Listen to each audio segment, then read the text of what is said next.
Well, hi everybody. I'm back at a place that we've hunted many times, many times before. Is there such a thing as hunted out? We're going to find out today. And this place has been, tried and tested. I invited a couple people, Jim Winter, Bob Frank, Dylan Wallendahl. They're going to join me here shortly. So let's see if we can find anything today. I've got two detectors with me. Looks like my first buddy here is just arriving, and we'll go ahead and get started. Okay, this is my first find right here. It was ringing up like a penny. Looks to be a medallion, Boy Scout medallion. I love it. Might be silver plated, I don't know. It's a little on the heavy side. Pretty good shape, that's for sure. Archery medallion. Bob is over there, and I think he just popped a Rosie. We got Dylan digging right there. We just started, so good way to start.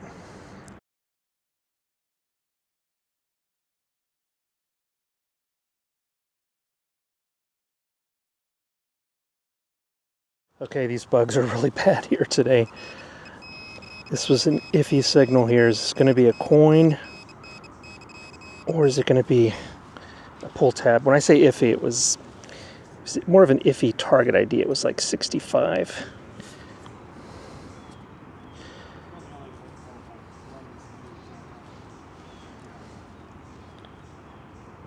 Huh. We got a little ring. Yeah. I believe that's just a ring, but a junker, as we would call them, but a ring is a ring. It's Canadian. Ooh, is that silver? I don't know. What's the year? Maybe. 1978. I don't know. Is it heavy? A little bit. I don't feel. Not much. Kind of hard to tell with the gloves on. Gosh, I don't know. Could that be silver, folks? I don't know the Canadian coins. Yeah, me neither. All right. Good job, Dylan. Yeah, thanks.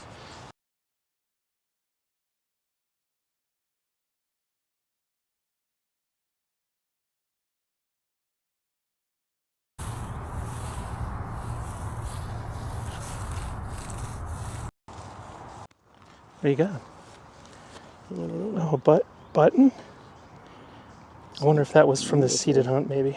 Maybe. Unless it's a Boy Scout. It had to have been a seated hunt thing, isn't it? I don't know. It's in great shape. Yeah, it's in too good a shape. Wow, that's a nice one. Yeah. Huh? Here, hold it up for the camera. Let's get a good look at it. Can you make out a design on it? There's a anchor. Anchor. Old anchor.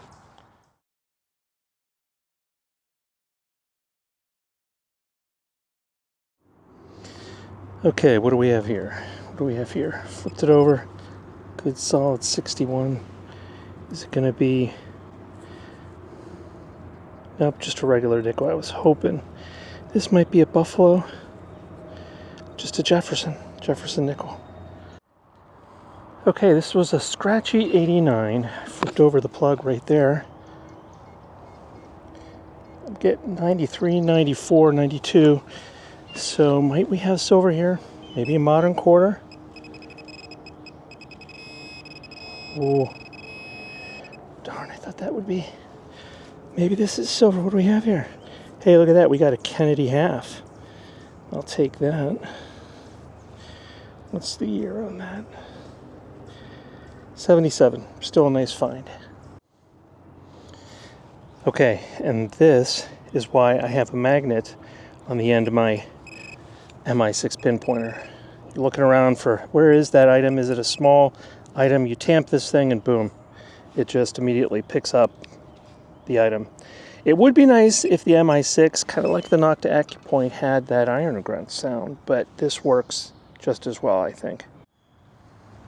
All right, I already took a peek at this. I don't think this is silver. I think this is just a modern half.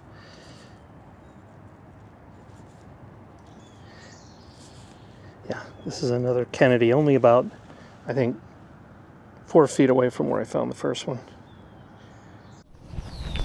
Okay, Dylan is about to show me his find. We were just talking of all the times we've detected this scout camp. None of us have found a scout ring. If you look closely, like a cub. It's possible. It's possible. A ring is a ring, though. But it is. Good job, man. Thanks, man.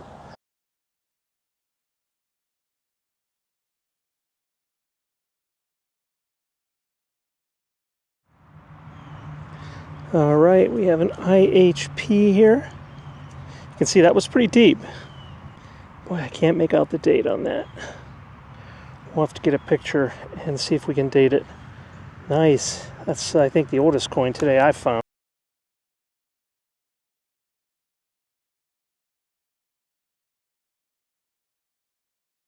Well, this is a good reason to always check your hole. I just pulled a pull tab out of here, started to walk away, but before I did so, I was closing up the hole and just taking a look at it, and this is what would be called a good luck token.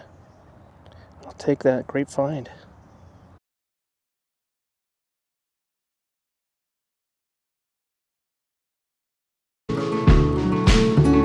This good luck token is from Stand Rock in the Wisconsin Dells. The Wisconsin Dells became famous after photographer H.H. Bennett captured a stop-action photograph of his son Ashley making the leap to Stand Rock in 1888. People from all over saw this photo and wanted to travel to see this magical place. Today, visitors to Stand Rock can see a dog recreate this famous leap. Although rumor has it, a few crazy people have attempted to recreate the leap.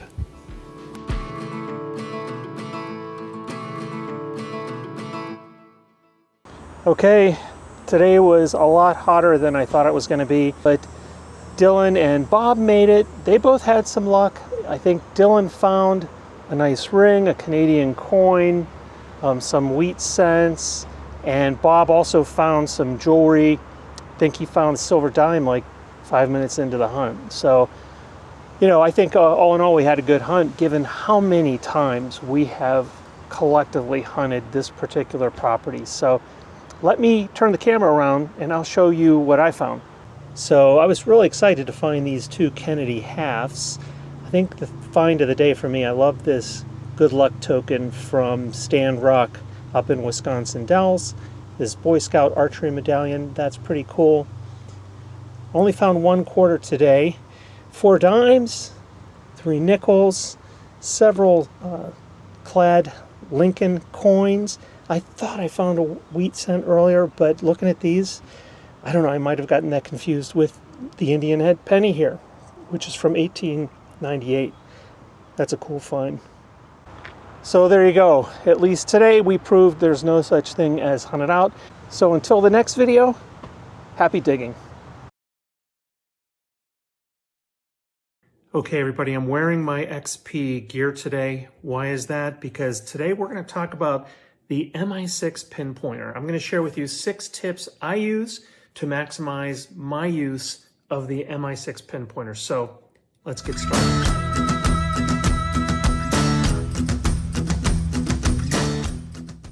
Okay, so tip number 1 applies to XP Deus users and non-XP users. Plenty of people use this pinpointer that do not own an XP detector. So tip number 1, real simple, avoid overcharging the pinpointer. There's no need.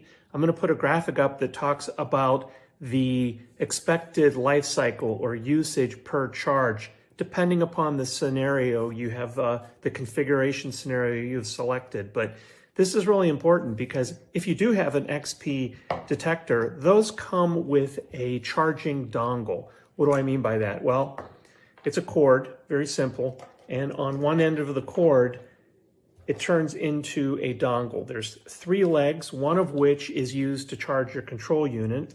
The other is used to charge your coil. And then the third one can use to either charge your pinpointer or your headphones. Well, that's 4 devices. There's only 3 cables attached to this dongle. The nice thing is you do not necessarily need to charge this every time you go out. In fact, I only charge it like every 3 or 4 times. So I'm going to, again, put the graphic up here that talks about the expected life cycle per charge. Be aware of that. No need to overcharge it. And how can you tell how much charge is left in your pinpointer? Well, there's 2 ways. If you're using an XP detector and you've chosen to use program 7, you're using this in the pair mode, there is an icon on your control unit that will tell you how much power remains. But if you're not using it in the paired mode, or if you're just using this as a standalone pinpointer, when you turn the pinpointer on, there's going to be a flash of light. It'll either flash 3 times for 100% charge, 2 times for 60% charge remaining, or 1 time for 30% charge. Now I just used this the other day. Let's see what happens. 2 flashes. Did you see that? So this pinpointer, as it's currently configured, I have about 60% charge remaining. So pay attention to the LED light flashes when you turn it on. All right, tip number 2, also very simple.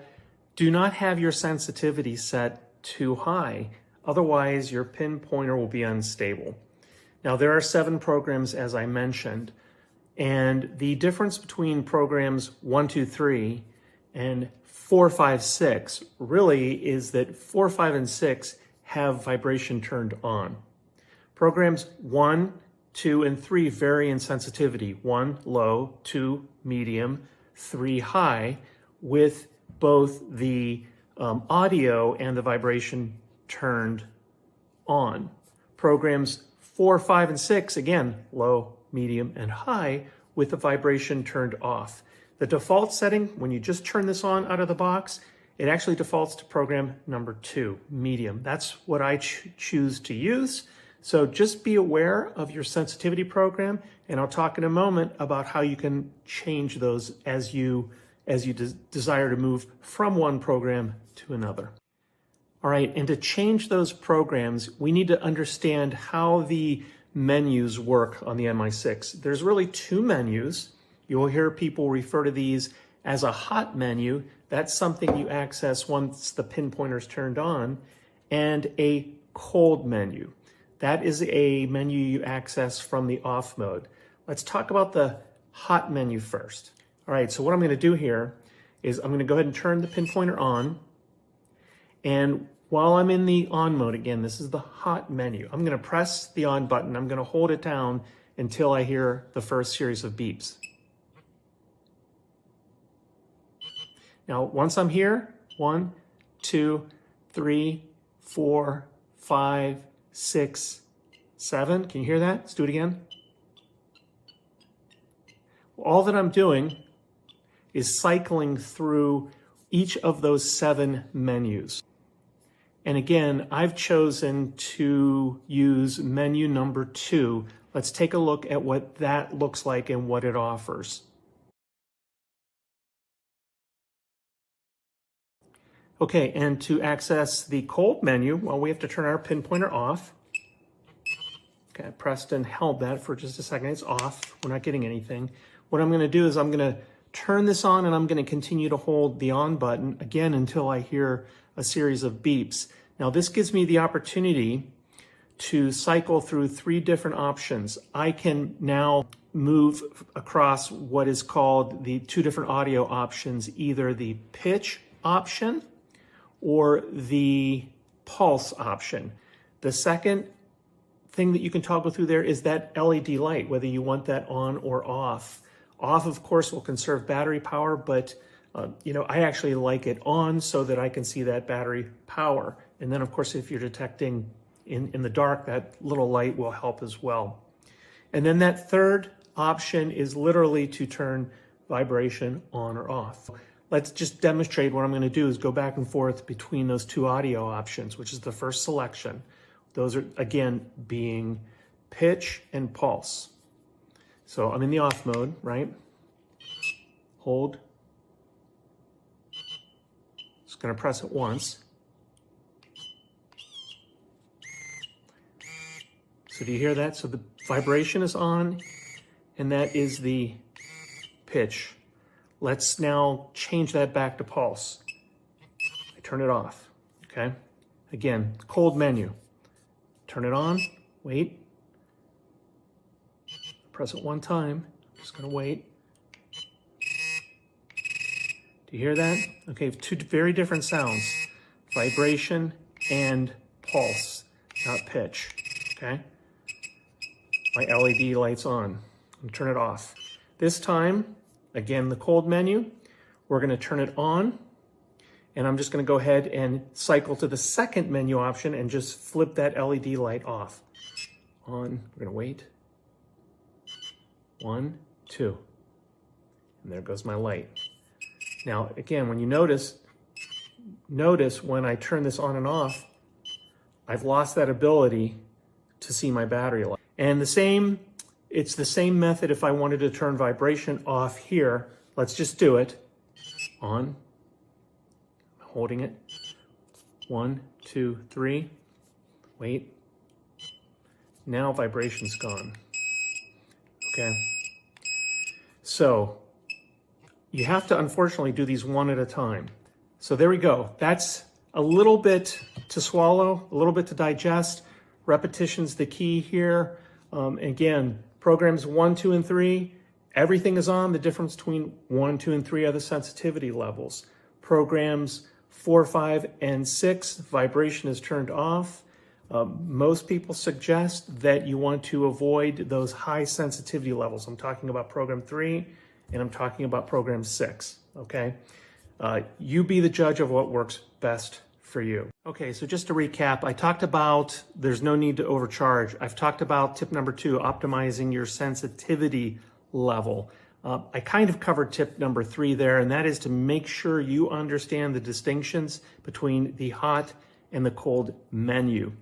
The 4th tip I want to talk about is something called retuning or detuning. But when you have your pinpointer on, if it's too sensitive, if you have a target that's actually large, just by continuing to press the on and off button, it is reducing the discoverable field. Some people refer to this as detuning or retuning, but it is a way to shrink the size of that detectable area. If you continue to press it, it gets smaller and smaller up until a point where the target will disappear. So take a look at this in the manual if you're not familiar with it, but it can come in handy in certain situations. Okay, just a word about program 7. Program 7 is used when your pinpointer is paired with your remote, with your controller, or with your WS6 master. I'm not going to cover that in this video, but let me just say briefly, I choose not to use that. There are some pluses to that. When you turn on your pinpointer, it turns off your coil, and vice versa. It enables what's called research mode when it's paired. If you're using program 7 and you lose your pinpointer, whether it's on or off, you can trigger the audio so you can find it if it's lost in a field. You can customize your sensitivity levels, your tones. You can see the battery, and so forth. There's a lot of reasons why you might want to consider that. I film a lot of videos. I like my viewers to be able to hear the pinpointer. It just works better for me, but just be aware if you're using this with an XP Deus detector, you really want to take a look and think about whether those benefits are attractive to you, and therefore you may want to use program 7.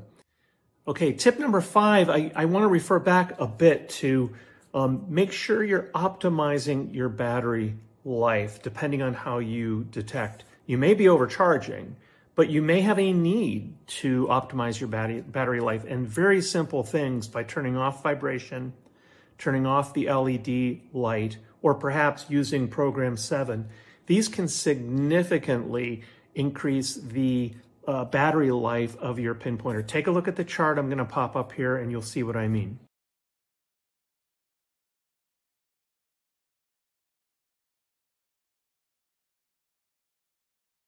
Tip number 6, and this is kind of it's actually a personal tip, but I want to give credit to Gary Blackwell. I saw him do this on one of his videos, but if you notice in the cap here of the MI6 is concave, and it allows for the insertion of a magnet. It doesn't affect the pinpointer whatsoever.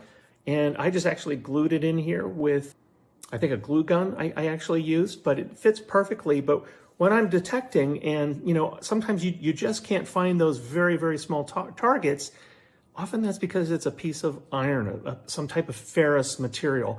And this allows me to tamp into the dirt, into my hole, and I'm checking to see if indeed that's the case. So this is a math game.